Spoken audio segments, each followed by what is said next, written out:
গভীর রাতে পাকিস্তান বিমান বাহিনীর ধাওয়া খেয়ে পালিয়ে বাঁচল ভারতের 4 যুদ্ধ বিমান। মঙ্গলবার গভীর রাতে নিয়ন্ত্রণ রেখা LOCর কাছে এ ঘটনা ঘটে বলে নিশ্চিত করেছে PAF। বুধবার নিজ নিজ প্রতিবেদনে এমনটাই জানিয়েছে পাকিস্তানের সংবাদ মাধ্যম ডন ও দ্য এক্সপ্রেস ট্রিবিউন। সংবাদ মাধ্যম দুটির প্রতিবেদন অনুযায়ী পাকিস্তান বিমান বাহিনী জানিয়েছে, মঙ্গলবার গভীর রাতে নিয়ন্ত্রণ রেখার কাছে ভারতের 4টি রাফাল যুদ্ধবিমান শনাক্ত করে তারা।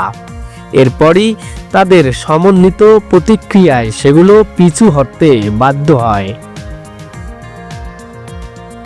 পাকিস্তানের নিরাপত্তা সূত্রে বরাত দিয়ে দ্য এক্সপ্রেস ট্রিবিউন জানিয়েছে, ভারতীয় যুদ্ধবিমানগুলো ভারত অধিকৃত জম্মু ও কাশ্মীরের আকাশ সীমায় টহল দিচ্ছিল।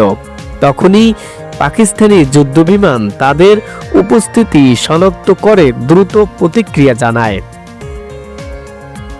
এর আগে কাশ্মীরের পাহেলগাঁয়ে গত 22 এপ্রিল ঘটে যাওয়া এক রক্তক্ষয়ী হামলার পরই মূলত দুই পারমাণবিক শক্তিধর প্রতিবেশী দেশের মধ্যে উত্তেজনা আবারও চরমে পৌঁছেছে। ওই হামলায় 26 জন নিহত হন, যাদের অধিকাংশই ছিল পর্যটক। ঘটনাটি 2000 সালের পর অঞ্চলটিতে অন্যতম ভয়াবহ হামলার হিসাবে বিবেচিত হচ্ছে। ওই ঘটনার একদিন পর 23 এপ্রিল ভারত একতরফাভাবে বিশ্ব ব্যাংকের মধ্যস্থায় স্বাক্ষরিত গুরুত্বপূর্ণ পানি বন্টন চুক্তি বা সিন্ধু পানি চুক্তি স্থগিত ঘোষণা করে।